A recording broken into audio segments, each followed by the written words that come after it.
ஜெபம் செய்வோம். அன்பும் இரக்கமுள்ள பரலோக பிதாவே, மனமகிழ்ச்சியான இந்த காலை வேளைக்காக நன்றியோடு ஸ்தோத்திரிக்கிறோம். நாங்கள் நிற்பதும் நிர்மூலமாகாமல் இருப்பதும் கர்த்தருடைய சுத்த கிருபையே. சொல்லுங்க, உங்களுடைய இரக்கங்களுக்கு முடிவில்லை, அவை காலை தோறும் புதிதாக இருக்கிறதுக்காக ஸ்தோத்திரம். ஆண்டவரே, எங்களுக்கு அடைக்கலமும் பலனும் ஆபத்து காலத்தில் அனுகூலமான துணையாக இருக்கிறீரே, உமக்கு ஸ்தோத்திரம். மலைகள் விலகினாலும் பர்வதங்கள் இடைபெயர்ந்தாலும் கிருபை எங்களை விட்டு விலகாமல் இருக்கிறதுக்காக ஸ்தோத்திரம். நான் உன்னத மாணவரின் மறைவில் இருக்கிறபடினால எத்தனையோ உபத்திரவங்களும், எத்தனையோ வியாதிகளும், எத்தனையோ பலவீனங்களும், நோய்களும், மன சஞ்சலங்களும், வருத்தங்களும், டிப்ரெஷனும் வந்தாலும் எங்களுக்கு அந்த மாலை மறைவதற்குள்ளாகவே எல்லாவற்றையும் நேர்த்தியாய் முடித்து கொடுக்கிறவரே நன்றியோடு ஸ்தோத்திரிக்கிறோம். நீர் நல்லவர், நீர் போதுமானவர், நீர் உண்மையுள்ளவர். உம்மை நம்புகிறவர்கள் ஒருபோதும் வெட்கப்பட்டு போவதே இல்லை.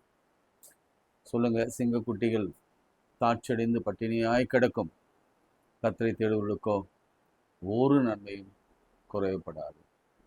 ஆண்டவரே, பெற்றோருக்காக நன்றி செலுத்துகிறோம், பிள்ளைகளுக்காக ஸ்தோத்திரிக்கிறோம், கணவன் மனைவிக்காக ஸ்தோத்திரிக்கிறோம், பேர பிள்ளைகளுக்காக நன்றி செலுத்துகிறோம், வேலைக்காக, ஊழியத்திற்காக, ஊதியத்திற்காக உமக்கு நன்றி சொல்கிறோம். வாழ்க்கையிலே சமாதானத்தை கொடுத்திருக்கிறீரே, உமக்கு நன்றி ஆண்டவரே. வீடு வாசல் ஏற்படுத்தி தந்திருக்கிறீரே, உமக்கு ஸ்தோத்திரம். இந்த 26ஆம் வருஷத்துல நன்மையான காரியங்களையும் சுகமான காரியங்களையும் நீர் எங்களுக்கு செய்து வருகிறீர், உமக்கு ஸ்தோத்திரம். எல்லா துதியும் கனமகிமையும் உமக்கு சொல்கிறோம். இயேசுவின் நாமத்தில் ஜெபிக்கிறோம் நல்ல பிதாவே, ஆமென். உயிரோடு எழுந்தவரை உம்மை ஆராதனை செய்வோம் என்ற பாடலில் பாருங்கள். உயிரோடு எழுந்தவரே உம்மை ஆராதனை செய்கிறோம், ஜீவனின் அதிபதியே உம்மை ஆராதனை செய்கிறோம். உயிரோடு எழுந்தவரே உம்மை ஆராதனை செய்கிறோம், ஜீவனின் அதிபதியே உம்மை ஆராதனை செய்கிறோம். அல்லேலூயா ஓசன்னா, அல்லேலூயா ஓசன்னா, அல்லேலூயா ஓசன்னா, அல்லேலூயா ஓசன்னா, அல்லேலூயா ஓசன்னா, அல்லேலூயா ஓசன்னா, அல்லேலூயா ஓசன்னா, அல்லேலூயா ஓசன்னா. மரணத்தை ஜெயித்தவரே உம்மை ஆராதனை செய்கிறோம், பாதாளம் வென்றவரே உம்மை ஆராதனை செய்கிறோம்.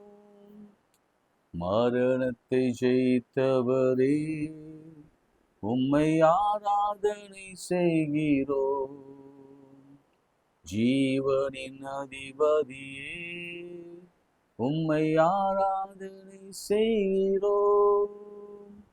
அல்லேலூயா ஓசன்னா, அல்லேலூயா ஓசன்னா, அல்லேலூயா ஓசன்னா, அல்லேலூயா ஓசன்னா, அல்லேலூயா ஓசன்னா, அல்லேலூயா ஓசன்னா, அல்லேலூயா ஓசன்னா, அல்லேலூயா ஓசன்னா. அகிலத்தை ஆள்பவரே உம்மை ஆராதனை செய்கிறோம், ஆனந்த பாக்கியமே உம்மை ஆராதனை செய்கிறோம். அகிலத்தை ஆள்பவரே உம்மை ஆராதனை செய்கிறோம். ஆனந்த பாக்கியமே உம்மை ஆராதனை செய்கிறோம். அல்லேலூயா ஓசன்னா, அல்லேலூயா ஓசன்னா, அல்லேலூயா ஓசன்னா, அல்லேலூயா ஓசன்னா. கைகளை உயர்த்தி, ஆண்டவரே எங்களுக்கு உதவி செய்யும். குழந்தை இல்லாத இருக்கிற தம்பதியர்களுக்கு பெற பண்ணுகிறவராகிய நீர், பிரசவிக்க பண்ணுகிறவராகிய நீர் பிரசவத்தை கொடுங்க. ரெபேக்காலை நினைத்தருளின ஆண்டவர், அன்னாளை நினைத்தருளின ஆண்டவர், எலிசபெத்தை நினைத்தருளின ஆண்டவர். இந்த பிள்ளைகளுக்கு இப்பொழுதே இந்த அதிசயத்தை செய்யுங்கப்பா. வேலையில்லாத பிள்ளைகளுக்கான ஜெபிக்கிறேன். வேலைக்கான வாசல்கள் திறந்து கொடுங்க. அது இரும்பு தாழ்பால்களாக இருக்கலாம், வெண்கல கதவுகளாக இருக்கலாம். அந்த காலத்தில் இருக்கிற புதையல்களை கொடுங்க ஆண்டவரே. பணி உயர்வுக்காக காத்திருக்கிற பிள்ளைகளுக்கு, பணி மாறுதலுக்காக காத்திருக்கிற பிள்ளைகளுக்கு, ஊதியம் வர வேண்டும் என்று காத்திருக்கிற பிள்ளைகளுக்கு, ப்ரமோஷன் வர வேண்டும் என்று காத்திருக்கிற பிள்ளைகளுக்கு, வெளிநாட்டுக்கு விசா வர வேண்டும் என்று காத்திருக்கிற பிள்ளைகளுக்கு, படிப்புக்காக வெளிநாடு போக இருக்கிற பிள்ளைகளுக்கு, நீட் எழுதி ரிசல்ட்டுக்காக அல்லது நீட் எழுத போகிற பிள்ளைகளுக்காக இப்படி சமூகத்தில் வருகிறேன் சுவாமி. அவர்கள் எல்லாருக்கும் ஜெயமா உங்களுடைய பதில் வரட்டும் சுவாமி. மாத்திரமல்லப்பா, விசேஷமாக வியாதியஸ்தருக்காக நான் ஜெபிக்கிறேன். நீங்கள் வந்ததின் உன்னத நோக்கமே மருத்துவரால் கைவிடப்பட்டு இருக்கிற ஒவ்வொருவரையும் நீர் குணமாக்கவே, சுகமாக்கவே, ஆரோக்கியம் கொடுக்கவே வந்திருக்கிறேன். இப்பொழுதும் கூட உங்களுடைய பிள்ளைகள் வீட்டுக்குள்ளே நீர் வந்திருக்கிறபடினால நமக்கு ஸ்தோத்திரம். இல்லாதவளை இருக்கிறவளை போல அழைத்து கொடுக்கிறவர், மருந்தல்ல, மாத்திரை அல்ல, மருத்துவர் அல்ல, மருத்துவமனையும் அல்ல, என் தேவனுடைய ஆவியினாலே ஆகும். அவராலே ஆகாத காரியம் ஒன்றுமில்லை. அவர் சொல்ல ஆகும், அவர் கட்டளையிட நிற்கும். ஆண்டவரே, குடும்பத்திலே சமாதானத்திற்காக, திருமணத்திற்காக செபிக்கிற பிள்ளைகள், விவாகரத்து அப்ளை பண்ணிட்டு அதுக்காக வேதனையோட காத்திருக்கிற பிள்ளைகளுக்கு கர்த்தர் நியாயம் விசாரிக்கிற தேவன் விசாரிப்பீராக. வறுமைக்காக செபிக்கிறோம், கடனுக்காக செபிக்கிறோம். ஆண்டவரே, நாங்கள் செய்த தவறு அல்லது எங்களால் முடியல, எங்களை சமாளிக்க முடியல, விலைவாசியின் உயர்வு, நிறைய இடங்களிலே லாஸ் ஆகிட்டோம், நிறைய கோடிகளை நாங்கள் இழந்தோம், லட்சங்களை இழந்திருக்கிறோம், நிறைய நகைகளை நாங்கள் விற்றிருக்கிறோம், நிறைய நகைகளை நாங்கள் அடுக்கு வைத்திருக்கிறோம். இவையெல்லாம் எடுத்து எங்கள் பயன்பாட்டுக்கு நாங்கள் கொண்டு வர கர்த்தர் உதவி செய்ய வேண்டும் என்று செபிக்கிற ஒவ்வொரு பிள்ளைக்கு கர்த்தர் உதவி செய்வீராக. விசேஷமாக கேன்சர், இருதயம், சிறுநீரகம், இந்த முக்கிய 3 உறுப்புகளை குணமாக்கும். விசேஷமாக ஆட்டிசம் குழந்தைங்க, செயல்பாடு அற்று இருக்கிற ஒவ்வொரு குழந்தைகள் மீது கர்த்தருடைய வல்லமையான கரம் வைக்கப்படட்டும். நீரேற்றும் நின்றும் என்று மாறாதவர் ஆண்டவரை நீர் நினைத்தால் நொடி பொழுதிலே ஒரு மாற்றத்தை உடைய பிள்ளைகளுக்கு நீர் நிகழ்த்த முடியும். உன் விசுவாசத்தின்படியே ஆக கெடுவது. கானானிய பெண் தன் மகள் சாக கிடைக்கிற பொழுது, அவள் கதறி அழுத பொழுது, ஆண்டவர் சொன்ன வார்த்தை, நீ போகலாம், உன் விசுவாசம் உன்னை ரட்சித்தது. அந்நேரமே அந்த மகள் ஆரோக்கியம் அடைந்தார். ஆண்டவரே, அப்படி ஒரு அற்புதத்தை செய்யுங்க ஆண்டவரே. இந்த ஊழியத்துக்காக நான் செபிக்கிறேன். இந்த ஊழியத்தை நீர் ஆரம்பித்து இந்த ஊழியத்தை அங்கெங்கும் உலகமெங்கும் கொண்டு போய் கொண்டிருக்கிறீர். அநேகர் இந்த ஜெபத்திலே பங்கு பெற்று ஆசீர்வாதங்களை பெற்றுக்கொண்டிருக்கிறார்கள். அதற்காக நான் நன்றி செலுத்துகிறேன். பெற போகிறார்கள், அதற்காக ஸ்தோத்திரிக்கிறேன். அதைவிட மேலானது, நாங்கள் அனுதினமும் அரை மணி நேரமாவது ஜெபிக்கிறோம். அதுதான் எங்களுக்கு மேலான ஒன்று. உம்மோடு கூட உரையாட, உம்மோடு கூட பேச, உம்மோடு கூட கான்வர்சேஷன் வைத்துக்கொள்ள, உம்மை சிந்திக்க, வேதத்தை பார்க்க, வேதத்தின் ரகசியங்களை அறிந்து கொள்ள கர்த்தர் நீர் கொடுத்த கிருபைக்காய் ஸ்தோத்திரம். வசனம் சொல்லுகிறது, நீ வேதத்தை மறந்தார், கர்த்தர் உன் பிள்ளைகளை மறப்பார் என்று. நாங்கள் எப்படியோ ஒரு அரை மணி நேரமாவது வேதத்திலே நாங்கள் தியானமாக இருக்கிறோம். கர்த்தர் நீர் கொடுத்த கட்டளையே நாங்கள் கீழ்ப்படிந்து நடக்கிறோம். அதனாலே நாங்களும் எங்கள் பிள்ளைகளும் எங்கள் குடும்பமும் பாதுகாக்கப்பட்டு வருகிறோம். இந்த ஜீவன் கொடுக்கிற இந்த வார்த்தை எங்களுக்கு நீ அனுதினம் கொடுத்து வருகிற கிருபைக்காய் ஸ்தோத்திரம். தடையின்றி கொடுத்து வருகிற தயவுக்காய் ஸ்தோத்திரம். விசேஷமாக அடுத்த நிலைக்கு இதை கொண்டு போக நீர் சித்தமானால் ஆண்டவரே உம்மால் கூடும் என்று நாங்கள் நம்புகிறோம். இது ஒரு பெரிய அளவுக்கு அநேகருக்கு ஆசீர்வாதமாக இருக்க தேவன் நீர் அனுக்கிரகம் பண்ணுவீராக. ஒத்தாசை பண்ணுகிற, உதவி பண்ணுகிற, ஊக்கமாய் கொடுக்கிற உமது ஊழியக்காரர்களை கர்த்தர் எழுப்புவீராக. உம்முடைய பிள்ளைகள் மனதிலே பேசுவீராக. கொடுங்கள், அப்பொழுது உங்களுக்கு கொடுக்கப்படும். வசனம் சொல்லுகிறது, மத்திய 10ஆம் அதிகாரத்திலே 41ஆம் வசனத்தில், தீர்க்கதரிசிக்கு ஏற்ற பலன். ஒரு தீர்க்கதரிசி தான் ஊழியத்திற்கு ஏற்ற பலனை கர்த்தர் கொடுப்பார். வார்த்தையை பிரசங்கிக்கிறவர்களுடைய, ஜெபிக்கிறவர்களுடைய, ஊழியம் செய்கிறவர்களுடைய அந்த ஆசீர்வாதம் உங்களுக்கு கொடுக்கிறவர்களுக்கு வரும். அது என் தலைமுறைக்கு அல்ல, உங்கள் தலைமுறைக்கும் அதை சேர்த்து நாம் விதைக்கிறோம். விதைத்ததின் 100 மடங்கு கர்த்தர் அறுக்க பண்ணுவார்.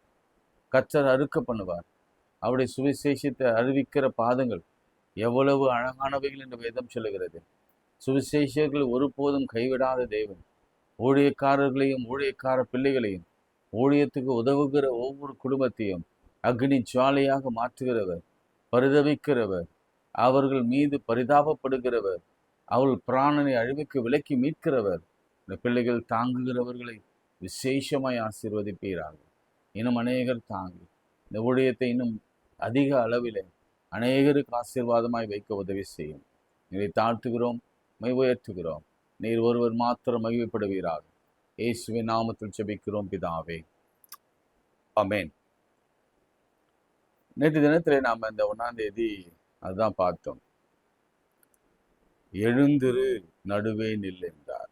நல்ல ஒரு பாசிட்டிவான ஒரு வார்த்தை, ஆண்டவரிடத்துல ஒரு அருமையான ஒரு வார்த்தை. அதோ அவனால் செயலாற்ற முடியாத சூழ்நிலையில, அங்கவீனமான ஒரு சூழ்நிலையில, மனுஷரால் புறக்கணிக்கப்பட்ட சூழ்நிலையில, ஒதுக்கப்பட்ட சூழ்நிலையில எல்லாருடைய கண்களும் பார்க்கும்படியாக அந்த அதிசயத்தை செய்தார். இன்றைக்கு நம்ம யோவானில் ஒரு செய்தியை பார்க்க போகிறோம். யோவான் 5ஆம் அதிகாரம் 8ஆம் வசனம். நம்ம திரும்ப திரும்ப சில செய்திகளை நாம் தொடர்ந்து பார்த்து கொண்டே இருக்கிறோம். ஒருவேளை இது உங்களுக்கு தெரிஞ்ச செய்தியாக தான் இருக்கலாம், ஆனால் வேறு ஒரு பெர்ஸ்பெக்டிவ்ல, வேறு ஒரு அழுத்தத்தில் ஆண்டவர் நம்மோடு கூட பேசி கொண்டிருக்கிறார். 5ஆம் அதிகாரம் 8ஆம் வசனத்தை நம்ம பார்த்தோம்னா இந்த ஒரு வார்த்தை வருகிறது. என்ன வார்த்தை? யோவான், ஜான் சாப்டர் 5 verse 8. verse 8. இயேசு அவனை நோக்கி, எழுந்திரு, உன் படுக்கையை எடுத்துக்கொண்டு நட என்றார். பிரியமானவர்களே, இந்த நிகழ்ச்சி உங்களுக்கு நல்லா தெரியும். இது ஜெப ஆலயத்தில் நடந்த அற்புதத்தை நேற்று பார்த்தோம். இப்போ எருசலேம் தேவாலயத்தில் ஆட்டுக்கால் மண்டபத்திலே நடக்கிற ஒரு அற்புதத்தை பார்க்கிறோம். ஆண்டவருடைய வார்த்தை எப்பொழுதுமே நன்மை பேசுகிற வார்த்தை. அவரிடத்திலிருந்து தீமையான வார்த்தை வந்ததே இல்லை. இங்கே 38 வருஷமாய் படுத்து கிடந்தவனிடத்துல அவங்க உறவின் மக்களோ அல்லது நண்பர்களோ, அங்க படுத்து கிடந்தவங்களோ என்ன பேசியிருப்பாங்க, இவன் என்ன கேட்டு இருப்பான். கொஞ்சம் அந்த இடத்துல நாம இருந்து பார்த்தா, நான் இன்றைக்கு ஆண்டவர் சொல்லுகிற வார்த்தை உங்களுக்கு புரியும். அவனிடத்துல யாரெல்லாம் எப்படி பேசியிருப்பாங்க? 38 வருஷமா ஒரு இடத்துல உட்கார்ந்து இருந்த ஒரு இடத்துல என்னென்ன பேசியிருப்பாங்க? ஏன் போறது தானே, ட்ரை பண்றது தானே, இப்ப அங்கேயே போய் உக்காந்துக்கிறது தானே. வெயில் மழைலாம் இருக்கும், எப்போ கலக்குவான்னு தெரியாது. ஏன் உன்னால முடியல? ஏன் உனக்கு அந்த கான்ஃபிடன்ஸ் இல்லை? அவனுடைய வியாதி அவனை படுக்க வைத்திருக்கிறது. ஆனாலும் மனுஷர் கேட்கிற கேள்விக்கு என்ன பதில்? இன்னும் சிலர் கேட்பாங்க, இந்த வியாதி உனக்கு எப்படி வந்தது? ஏன் இந்த வியாதி உனக்கு வரணும்? நீ செய்த பாவமா, அல்லது உன் பெற்றோர்கள் செய்த பாவமா? இப்படி என்று பல கேள்விகளை கேட்டு கிட்டத்தட்ட அவனை சுத்தமா சுத்தமா நம்பிக்கையே அற்றவனாக அவனை மாற்றிட்டாங்க.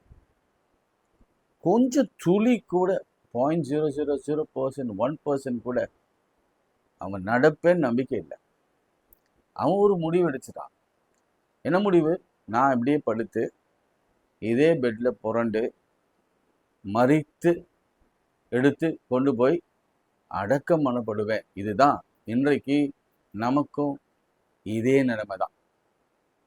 அவ்வளோதாங்க, இது திருந்தாது, வாழ்க்கையில குழந்தை பிறக்காது, எல்லாம் சொல்லிட்டாங்க. 15 வருஷமா டாக்டர் பார்த்தேன், எல்லாரும் சொல்றது ஒரே ஒரு காரியம்தான், கஷ்டம், ரொம்ப கஷ்டம்.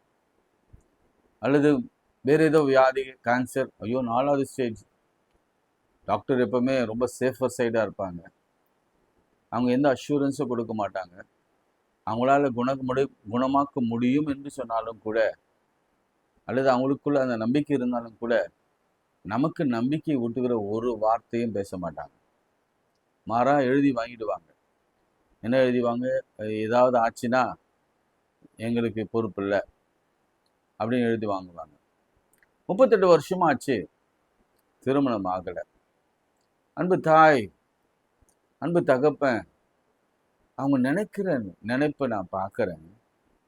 ஆலயத்தில் அவங்க படுகிற உபத்திரவத்தை நான் பார்க்குறேன், நிந்தையை பார்க்குறேன். அவங்க படுகிற வேதனையும் அவமானத்தையும் நான் பார்க்குறேன். ஏன் நடக்கலை? நான் என்ன தவறு செய்தேன்? ஒரு காலகட்டம் வந்த பொழுது எஸ்ஐயில் சொல்லியிருக்கிறபடி, நேற்று அந்த வார்த்தையை சொன்னேன். ஒரு சகோதரி சொல்லுவாங்க, திருமணமாகாத சகோதரி, குழந்தை பிறக்காத சகோதரி, அவங்க சொல்லுவாங்க, அந்த வசனம் அப்படிதான் வருது, சிருஷ்டிகரே என் நாயகர். அதுக்கு என்ன உங்களுக்கு விளக்கம் நிச்சயம் தெரிஞ்சிருக்கும், நீங்கள் வாசித்து பாருங்கள் ஏசாயா தீர்க்கதரிசின்னு உள்ள.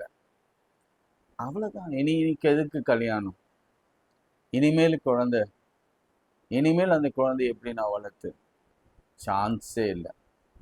வேலைக்காக எனக்கு தெரிஞ்ச நிறைய குடும்பங்களில் இந்த மிடில் ஏஜ் தாண்டினோடனே, 40, 50s தாண்டினோடனே, அவங்க ஒரு நல்ல வேலை செய்திருந்து ஒரு தனியார் கம்பெனியை தேர்ந்தெடுத்து அல்லது இண்டிபெண்ட்டாக ஒரு ஒர்க் பண்ணலாம் அப்படின்லாம் போயிட்டாங்க.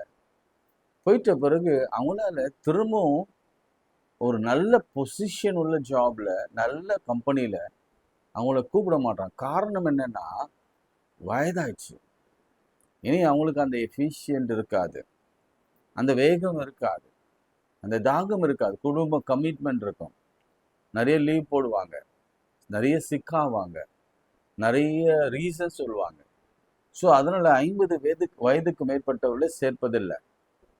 நான் இப்படி சொல்லிக்கொண்டே போகலாம், அடுக்கி கொண்டே போகலாம். கோர்ட் கேஸ் நிரந்தரமா, எனக்கு ஒரு முடிவே வரலையே. இந்த கணவனை கல்யாணம் பண்ணி 22 வருஷம் ஆச்சு, ஒரு மாற்றமும் தெரியலையே. எங்கள் அப்பா பண்ண தப்பு, எங்கள் அம்மா பண்ண தப்பு, எங்கள் அண்ணன் பண்ண தப்பு என்று வேதனையோடு இருக்கிற பிள்ளைகள் உண்டு. இதெல்லாம் ஏன் ஆண்டவர் சொல்றாருன்னா, இந்த ஒரு நிகழ்ச்சி என்னை ரொம்ப மனதை தொட்டுச்சு.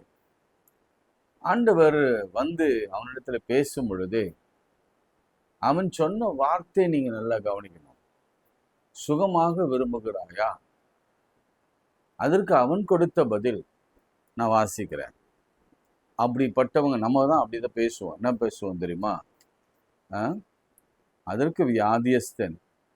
ஆண்டவரே எஸ்ன்னு சொல்ல, ஆண்டவரே ஆமா ஆண்டவரே, ஆமா எனக்கு வேணும் ஆண்டவரே சொல்லவே இல்லை. இன்னைக்கு ஆண்டவர் உங்களை பார்த்து என்ன பார்த்து, do you want this miracle to be happen? இந்த அற்புதம் உனக்கு நடக்கணுமா? நீ எழும்பணுமா? உன்னுடைய கடன்ல இருந்து, உன்னுடைய வியாதியிலிருந்து, உன்னுடைய வறுமையிலிருந்து, உன்னுடைய வியாகுலத்திலிருந்து, உன்னுடைய கண்ணீரிலிருந்து நீ எழும்பணுமா அப்படின்னு கேட்டா நம்ம பதில் என்னவா இருக்கும்னா, ட்ரை பண்ண ஆண்டவரே.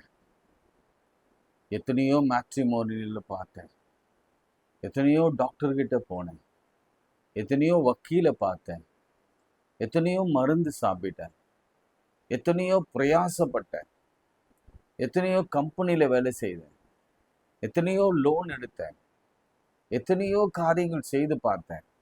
ஆனால் எனக்கு ஒரு பிரயோஜனம் இல்லை. இது ஆண்டவரிடத்துல நாம பேசுகிற ஒரு வார்த்தை. இது என்ன வார்த்தைனா நெகட்டிவிட்டி, எதிர்மறையான வார்த்தைகள். இன்னைக்கு இந்த 26ஆம் ஆண்டுல பிப்ரவரி மாசம் 2ஆம் தேதியில நாம் இந்த நெகட்டிவிட்டியான வார்த்தைகளை புறந்தள்ளிட்டு அட் எனி காஸ்ட் எது நடந்தாலும் என் ஆண்டவர் என்னோட பேசிட்டார். 2ஆம் தேதி என்னோட கூட பேசிட்டார். ரொம்ப நல்ல நாள். 2ஆம் தேதியில 2/2/26 என்னோடு கூட பேசிட்டார். எழுதி வச்சுக்கோங்க. 2/2/26 என்னோடு கூட பேசிட்டார். என்ன பேசினார்? விருப்பப்படுறியாப்பா, விருப்பப்படுறியா என்று ஆண்டவர் கேட்டார். முதல்ல நமக்கு அந்த விருப்பம் இருக்கணும். நான் பாஸ் பண்ணுவேன், நான் ஃபர்ஸ்ட் மார்க் எடுப்பேன், நான் ஹையர் ஸ்டடீஸ் போவேன், நான் மெடிக்கலாக படிச்சுட்டு நான் டாக்டர் ஆகுவேன், பிஜி முடிப்பேன். அந்த ஆசை இருக்கணும். ஊழியத்தில் ஒரு ஆசை வேணும். அம்மா என்ன வயிற்றில் இருக்கும் பொழுது, தாயின் கருவில் இருக்கும் பொழுது அவங்க ஜெபம் இதுதான், என் பிள்ளை ஆண் பிள்ளையா பிறந்தார், முதல் குழந்தை, அவனை கர்த்தருக்குன்னு நான் கொடுப்பேன். ஒரு காலகட்டம் வர வரைக்கும் அது என் உள்ளத்துல ஆழமா இருந்தது. என்ன ஆழம்னா, பள்ளியில அவமானம் படுகிற அளவுக்கு ஆழமா இருந்தது. 6ஆவதுல அல்லது 1ஆவதுல இருந்து 5ஆவது வரைக்கும் முதல் வகுப்புல அவங்க கேட்குற கேள்வி, உங்க பேர் என்ன, உங்க அப்பா என்ன வேலை செய்யறா, அம்மா என்ன வேலை செய்யறாங்க, வாட் இஸ் யுவர் ஆம்பிஷன், அப்படி கேட்குறப்பெல்லாம் நான் பாஸ்டர், ரெவரண்ட், ஐயரு. அப்போ ஐயருன்றதான் ஃபேமஸா, ரொம்ப சிம்பிளா சொல்ல போனா ஐயரு. 6ஆவது வந்த பொழுது என்னை நான் எழும்புடாவே என் நண்பர்கள்லாம் கிண்டலா சொல்லுவாங்க, பாஸ்டர் ஐயருங்க அவரு அப்படின்ற. ஐயரு அவன் ஐயரா ஆக போறான், பாஸ்டர் ஆக போறான். அது ரொம்ப கிண்டலா இருக்கும். ஒரு கட்டத்துல எனக்கே பயங்கர அழுகையா, வேதனையா, என்ன இப்படி ஒரு முத்திரைய நம்மளால போட்டுட்டாங்க. நான் ஆசைப்பட்டது தான், ஆனா உலகத்துல அது வேறு கண்களுக்கு வேறு விதமா, உங்களுக்கும் கூட அநேக ஆரம்பத்துல ஆசை இருந்தது தான்.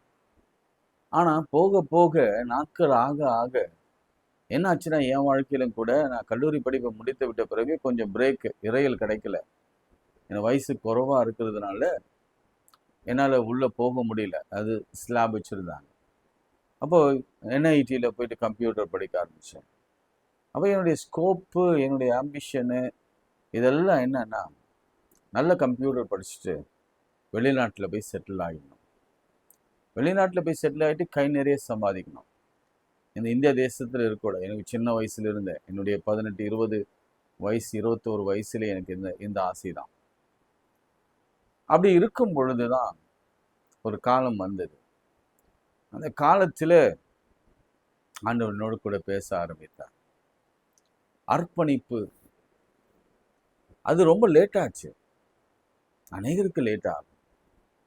லேட் ஆகி அதுக்கப்புறம் நான் இண்டிபெண்ட்டாக அம்மா உதவியோடு கூட, அம்மா பொருளாதார உதவியோடு கூட படித்து 4.5 ஆண்டுகள் படித்து கல்லூரி முடித்து வந்து, அதன் பிறகு பல இடங்களில் ஹைதராபாத், செகந்தராபாத், பெங்களூர், இங்கிலாந்து, அதுக்கப்புறம் இந்துஸ்தான் பைபிள் இன்ஸ்டியூட்டு, அதுக்கப்புறம் என்எம்எஸ் அப்படின்ட்டு பல இடங்களிலே போய் கர்த்தர் என்னை உருவாக்கி உருவாக்கி மோல்டாக்கி இதில் சொல்ல வர காரியம் என்னன்னா, என்னுடைய சாட்சி ஒரு பக்கம் இருந்தாலும் நிறைய இடங்களிலே விழுந்தேன், நிறைய இடங்களிலே எழுந்தேன்.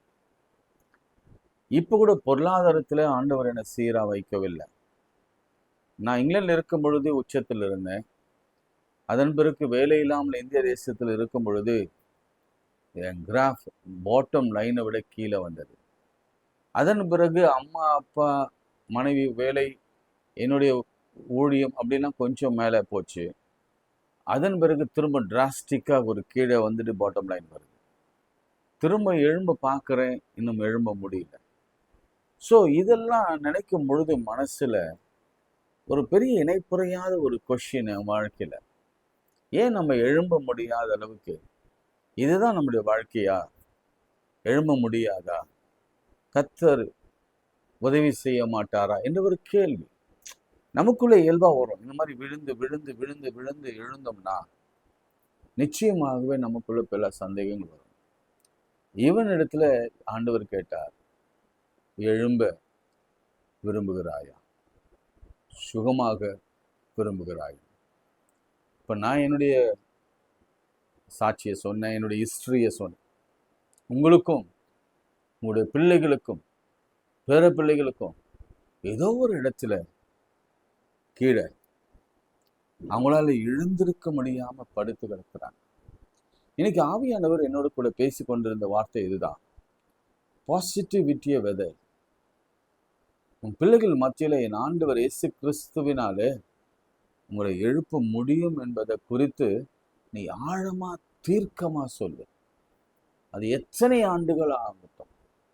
நான் சொல்றது எக்ஸ்ட்ரீம் 38 இயர்ஸ். நான் கொஞ்சம் கொஞ்சமா பின்னாடி வரப்போறேன். 38 வருஷம் படுத்து கிடந்த அவனிடத்துல ஆண்டவர் ஒரு நேரத்துல போய், அவன் என்னமா இருந்தது, நான் திரும்ப வாசிக்கிறேன். தண்ணீர் கலக்கப்படும் போது என்னை குளத்தில் கொண்டு போய் விடுகிறது ஒருவரும் இல்லை. யாரும் உலகத்துல ஹெல்ப் பண்ண மாட்டாங்க. உங்களை எழுப்ப கை தூக்கி விட நான் எழுதி தரேன். நிச்சயமா தகப்பன் தாயை தவிர யாரும் உதவி செய்ய மாட்டாங்க. இந்த உலகம் அவ்வளவு அயோக்கியமான உலகம். இந்த உலகம் அவ்வளவு சுயநலம் படைத்த உலகம், தன்னலம் படைத்த உலகம், பொறாமையின் உலகம். யாரையும் வளர்த்துலாம் விட மாட்டாங்க, எழுப்பிலாம் விட மாட்டாங்க.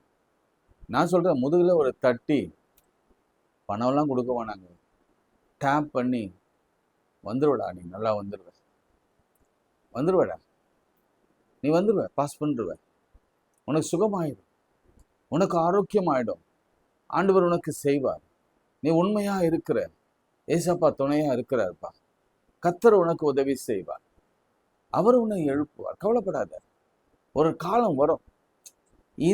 இந்த பாசிட்டிவிட்டியை மைண்ட்ல புகுத்த இந்த உலகத்துல ஒருவரும் இல்லை, இயேசு கிறிஸ்துவை தவிர. இயேசு கிறிஸ்து அவனிடத்துல கேட்கிறார். அவன் சொல்றான், என்னிடத்துல ஒருவரும் இல்லை. எஸ், எனக்கு யாரும் இல்லை, நான் போகிறதுக்குள்ள முந்திக் கொள்கிறான். கவனிங்க, எல்லாரும் முந்தி முந்தி முந்தி போனோம் தான் நினைப்பாங்க. நம்மளை தள்ளி விட்டுட்டு ஓட பார்ப்பாங்க. சிலர் நம்மளை பொருட்டா நினைக்காம அவங்க ரேஸ்ல அவங்க பாட்டும் ஓடிக்கொண்டே இருப்பாங்க. நம்ம அவங்க பின்னாடி தான் இருப்போம். யாரும் நம்மளை கூடவே கொண்டு போறதுக்கு விருப்பம் இருக்காது. ஒரு அத்லெட் ஞாபகம் இருக்குது, ஒரு ஆவியானவர் ஞாபகப்படுத்துறார். அவன் ஆல்மோஸ்ட் இந்த ஃபைனல் அந்த லைனுக்குள்ள கோடுக்குள்ள வந்துட்டான், ஆல்மோஸ்ட் வந்துட்டான். 2 பேரும் வந்துட்டாங்க. 2 பேரும் பயங்கர ஃபாஸ்டா வந்துட்டாங்க. பயங்கர ஃபாஸ்டா வந்துட்டு அந்த கோடு உடைய 5 மீட்டர்ஸ் அப்போ இருக்கும்போது ஒரு பயங்கரமான ஒரு ஸ்ப்ரெயின், ஒரு தசை பிடிப்பு முதல்ல வந்தவனுக்கு ஏற்பட்டது. அப்படியே தடுமாறி கீழே விழுந்துட்டான். கீழே விழுந்த உடனே இவன் வேகமா ஓடி வந்தான் பாரு. ரெண்டாவது அவன் அந்த வேகத்தை ஓடி வந்தவன் சட்டுன்னு திரும்பி, அப்படியே திரும்பி, இதுதான் ஸ்போர்ட்ஸ்மேன்ஷிப் என்று சொல்வோம்.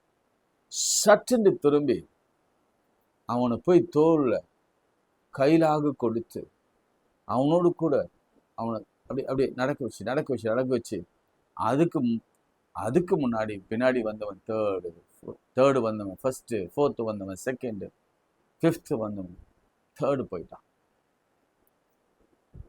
ப்ரைஸ் முக்கியம்தான், கோல்டு மெடல் முக்கியம்தான். ஆனால் இனிக்கும் அந்த 2 பேர் அந்த உதவி செய்தவன் போற்றப்படுகிறார்கள், பேசப்படுகிறார்கள். பரலோகத்தில் அவர்களுக்கு பொக்கிஷம் இருக்கு. பிரியமானவர்களே, இன்னைக்கு நான் உங்களுக்கு கொடுக்கிற தேவ வார்த்தை என்னன்னா, எழுந்துரு, உன் படுக்கையை எடுத்துக்கோ. இதெல்லாம் ஓல்டு, இந்த old thought, old school of thought, இந்த ஓல்டு வாழ்க்கை, ஓல்டு நெகட்டிவிட்டி, இந்த ஓல்டு காரியங்கள். இது 38 வயசுனா கல்யாணம் பண்ணக்கூடாது, நோ வே. அதெல்லாம் அந்த காலம். எந்த வயசுலேயும் கல்யாணம் பண்ணலாம். நமக்கு தேவையது பார்ட்னர் தான். குழந்தை வேணும்னா கத்தர் நிச்சயம் 40லையும் கொடுப்பார், 50லையும் கொடுப்பார். ஐயோ, கைவிட்டுறாதீங்க, ஹோப்பை விட்டுறாதீங்க. என் ஆண்டவர் இருக்கிறார். இது ஒரு நிகழ்ச்சி. ஆனால் அந்த நிகழ்ச்சியில் என்ன விஷயம்னா, நீங்கள் 38 வருஷம் ஆனாலும் கூட உங்களை தேடி ஒருத்தர் வராருங்க. இதுவரைக்கும் 33 ஆண்டு காலம் அவர் இந்த ஆலயத்தில் போய் வந்து கொண்டு வந்தவர் தான். ஆனால் அவருடைய 33ஆம் ஆண்டில், இவனது 38ஆம் ஆண்டில் கர்த்தர் அவனை சந்தித்தான். அவனுக்கு ஒரு நம்பிக்கை ஊற்றினான். எழுந்து உன் படுக்கை எடுத்துக்கொண்டு நட. இன்னைக்கு ஹோப்பு விட்டுட்டு நான் தற்கொலை பண்ணிக்க போகிறேன், நான் படிப்பை விட்டுற போகிறேன், எனக்கு வேலையை விட்டுறேன், நான் திருமணம் பண்ணிக்க போகிறதில்ல, எனக்கு குழந்தை பிறக்க போகிறதில்ல, இந்த மருந்து எனக்கு வேலை செய்யலை, இதுலேயே நான் சாக போகிறேன், ஏன்னா வீடு கட்ட முடியாது, வாகனம் வாங்க முடியாது, அல்லது என்னால் நகை எடுக்க முடியாது, நான் அந்த வறுமையில தான் இருக்கணும், இந்த கணவனை ரட்சிக்கப்படாத கணவனோடு கூட வாழ்ந்து சாகணும், இந்த மனைவியோடு கூட தான் இருந்து இந்த விஷத்தோடு நான் கலந்திருக்கணும் என்றெல்லாம் நீங்கள் கண்ணீரோடு கூட ஜெபிக்கலை, வேதனைப்படலாம். ஆனால் இன்றைக்கு நான் அவனுக்கு ஒரு ஹோப் தரேன். எழுதி வச்சுக்கோங்க, ஒரு ஹோப்பு.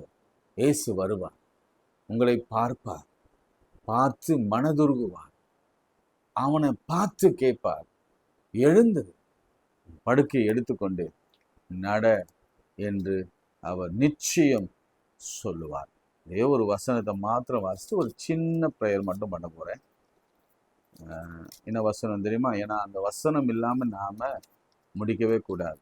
வெகு காலமாய் வியாதியஸ்தன் என்று அறிந்து அவனை நோக்கி சுஸ்தமாக வேண்டும் என்று விரும்புகிறாயா? இயேசு அவனை நோக்கி எழுந்திரு, உன் படுக்கையை எடுத்துக்கொண்டு நட. எவ்வளோ நம்பிக்கை இல்லை?